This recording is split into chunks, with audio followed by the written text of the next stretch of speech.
Hello बच्चों, कैसे हैं आप सब। Welcome to the Omkar online classes. ये partnership fundamentals, name of the chapter क्या है? Partnership fundamentals. ठीक, तो आज हम लोग पढ़ेंगे नहीं, हम लोग सिर्फ बेसिक चीजें समझेंगे, जैसे पढ़ना क्या क्या है, क्या करना है इसके अंदर। बस इसको पढ़ने के लिए नहीं, बस समझेंगे करना क्या है इसके अंदर। तो बेटा इसके अंदर सबसे पहले हम ये समझेंगे इसके अंदर अकाउंट्स क्या क्या बनने वाले हैं। ठीक, तो इसके अंदर तीन तरह के अकाउंट को प्रिपेयर करना है आपको। पहला profit and loss appropriation account, ये क्या होता है, ठीक है, सब बताएंगे। पहले हम लोग समझते हैं पीएल एप्रोप्रिएशन अकाउंट, कौन कौन से अकाउंट को कवर अप करना है। तो पहले नंबर पे रहेगा पीएल एप्रोप्रिएशन अकाउंट। फिर हम लोग सीखेंगे partners capital versus partner current account. ये capital in case of fix और फ्लक्चुएटिंग का फिक्स होगा तो क्या होगा, फ्लक्चुएटिंग होगा तो क्या होगा।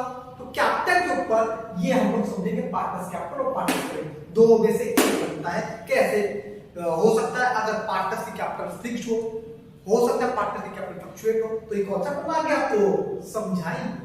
ठीक है, तो अगला है आपका पार्टनर्स लोन।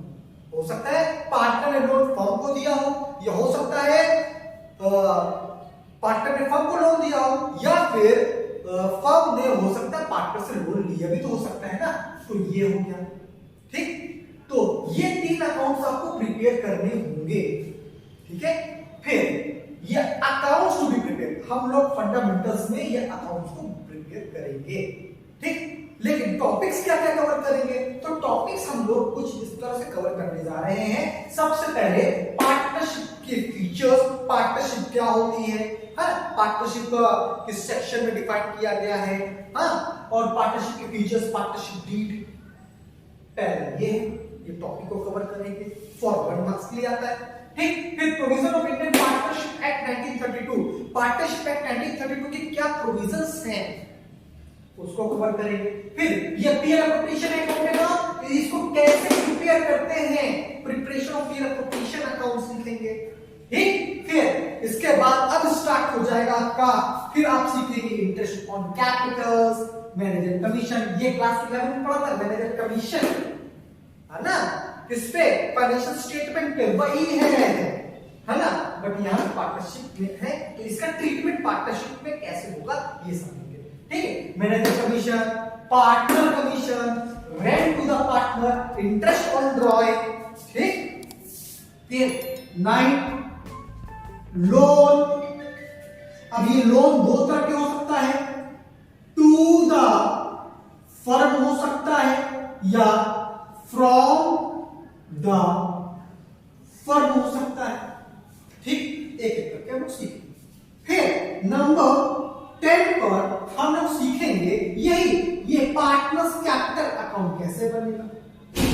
ठीक है, वैसे तो लोग पार्टनर्स कैपिटल अकाउंट पहले से बनाना सीख लेंगे। ये सारे टॉपिक्स को हम लोग 1 बाय 1 करके कवर अप करते चलेंगे। ठीक, आगे बढ़ते हैं। तो यहां तक कर लेंगे हम लोग, तो यहां तक कर लेंगे, हमारा एक सेगमेंट पूरा हो चुका होगा। ठीक है, लोन सारी चीजें आई होप कवर हो चुकी है। Interest on drawing, loan. ठीक, इसके बाद एक चीज बचा है, क्या?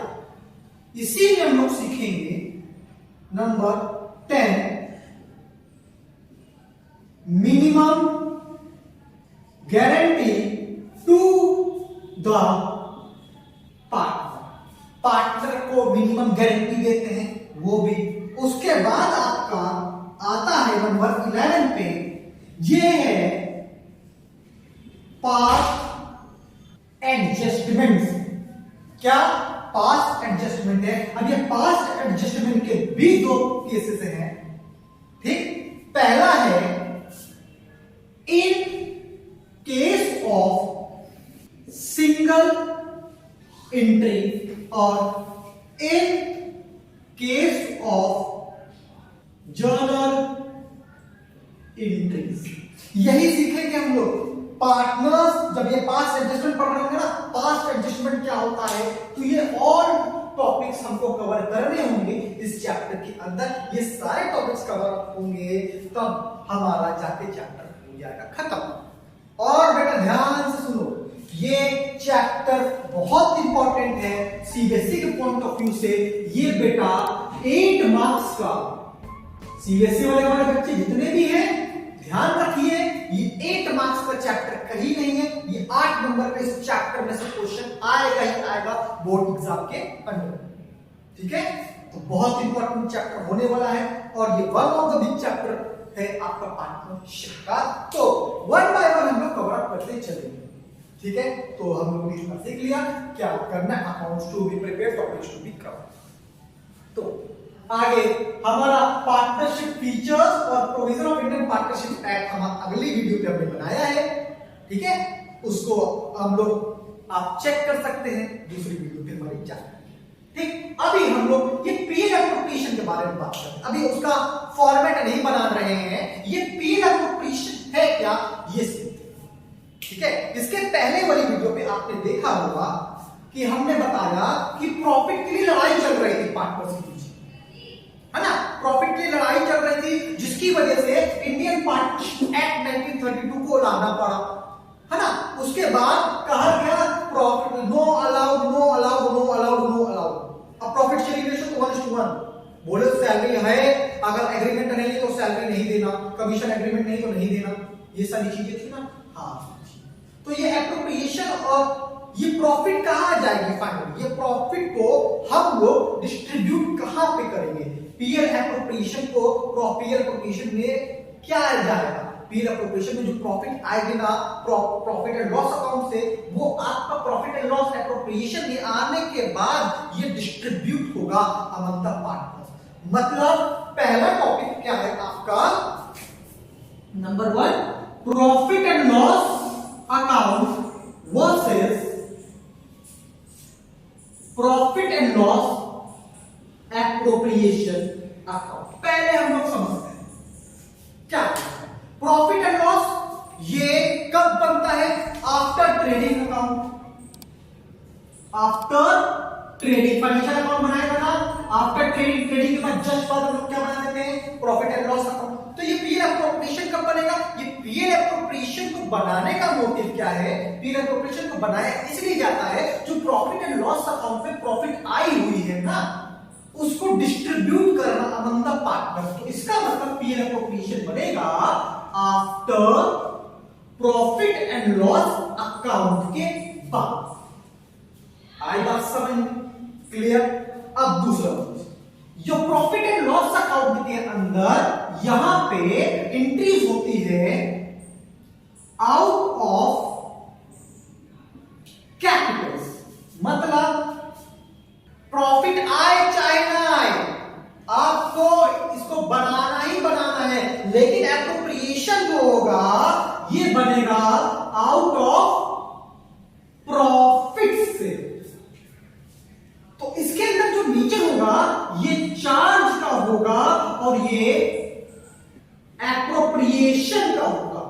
थोड़ा सा समझते हैं, चार्ज और एप्रोप्रिएशन इन दोनों को डिफरेंस समझते हैं, इन दोनों को डिफरेंस जानने की कोशिश करते हैं। ये चार्ज क्या होता है, एप्रोप्रिएशन। चार्ज का मतलब आपको देना ही देना है, आपको प्रॉफिट हो चाहे ना हो आपको पे करना ही करना है, उसको बोलेंगे चार्ज। एप्रोप्रिएशन का मतलब आउट ऑफ प्रॉफिट, अगर प्रॉफिट आएगी तभी पेमेंट करना है, अदरवाइज कोई पेमेंट नहीं करना। सर एग्जांपल तो लीजिए, एग्जांपल बोले तो रेंट टू ना, इसको ना लिख सकते हैं रेंट टू द पार्टनर।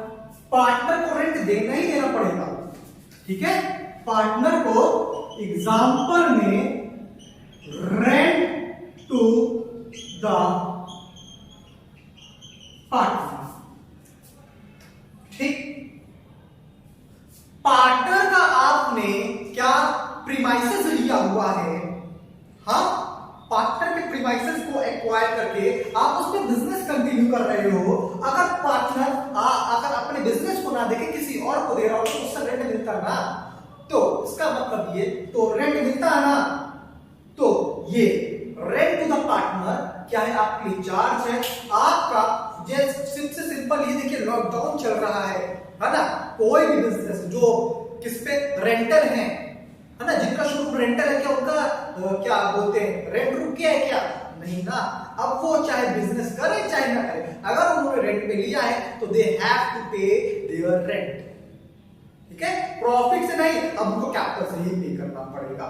और बोले तो सैलरी टू स्टाफ, आपके बिजनेस में जो स्टाफ है, जैसे मैनेजर हो गया या अदर इंप्लॉइज हो गए, वो तो आप owner, they are not owner, वो तो as a labour, as a work, as a employee काम कर रहे होंगे। उनको क्या मतलब, उन्होंने काम किया पैसे से मतलब। अब वो ये नहीं देखेंगे कि प्रॉफिट आएगी, वो क्या कहेंगे जब प्रॉफिट ज्यादा आती थी तो क्या हमको पैसा देते थे क्या? नहीं ना, हमने काम किया, हमारा पैसा चाहिए, बस हमको पैसे से मतलब। तो सैलरी टू स्टाफ जो है ये प्रॉफिट से मतलब नहीं होगी, ये एज अ चार्ज होगा। चार्ज बोले तो क्या, चार्ज का मतलब क्या, प्रॉफिट हो चाहे ना हो आपको पेमेंट करनी पड़ेगी। वो अदर हैंड पे एप्रोप्रिएशन, यहां पे सैलरी टू पार्टनर, पार्टनर भी उस फर्म के अंदर काम कर रहा है, स्टाफ भी काम कर रहा है, बट दोनों लोग अलग है। स्टाफ क्या एम्प्लॉय है और पार्टनर क्या ओनर है, ठीक। पार्टनर को कब सैलरी मिलेगी? प्रॉफिट के बाद वो सैलरी लेगा, प्रॉफिट आएगी तभी पार्टनर को सैलरी मिलेगी, प्रॉफिट नहीं आएगी तो पार्टनर को कोई सैलरी नहीं मिलेगी। आ रही बात समझ में, क्लियर हो रहा है, ठीक।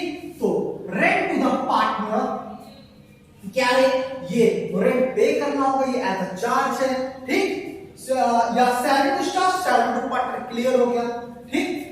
कमीशन टू स्टाफ बोले या ब्रोकर, ये ओनर नहीं, उनको पेमेंट करना, उन्होंने जो भी सेल वगैरह किया उस पर उनका जो कमीशन बनता है वो तो लेंगे, वो चार्ज प्रॉफिट हो चाहे ना, अगर उन्होंने कस्टमर लाके दिया है तो वो अपना कमीशन लेंगे, आपका प्रॉफिट हो चाहे ना, उससे उनको मतलब नहीं है, उनको कमीशन चाहिए ही चाहिए। लेकिन पार्टनर कमीशन तब लेगा, पार्टनर कमीशन तब लेगा जब उसको क्या मिलेगा, प्रॉफिट होगी, प्रॉफिट में से वो कमीशन लेगा। तो आई होप पीएल अकाउंट और पीएल एप्रोप्रिएशन, अब देखो ये सारे आइटम्स जो होंगे पीएल एप्रोप्रिएशन बनाएंगे तो आपको समझ में आएगा पीएल एप्रोप्रिएशन में क्या क्या जाते हैं, क्यों क्यों जाते हैं, ठीक। तो बस अभी इतना दिमाग में रखना है, पीएल अकाउंट जो होता है, जब profit and loss as a charge, जब ऐसा कोई ट्रीटमेंट होगा जो चार्ज जो प्रॉफिट से जिसका कोई लेना देना नहीं है, तो profit and loss account prepare करना होगा। और प्रॉफिट आगे, प्रॉफिट कहां पे डिस्ट्रीब्यूट होगी, वो कहां पे डिस्ट्रीब्यूट होगी, पीएल एप्रोप्रिएशन। तो यहां पे एक नया अकाउंट ओपन आया, क्या, पीएल एप्रोप्रिएशन अकाउंट। आएगा समझ में, तो पीएल एप्रोप्रिएशन अकाउंट फटाफट हम लोग इसका फॉर्मेट देख लेंगे, ठीक है। चलिए, फॉर्मेट के साथ साथ क्वेश्चन भी करना होगा, तो इसके लिए हम आपके साथ नेक्स्ट वीडियो में आते हैं। तो नेक्स्ट वीडियो में हम लोग पीएल एप्रोप्रिएशन का फॉर्मेट एज वेल एज उस पे प्रैक्टिस करेंगे, ठीक है। Thank you, stay home, stay safe, bye bye.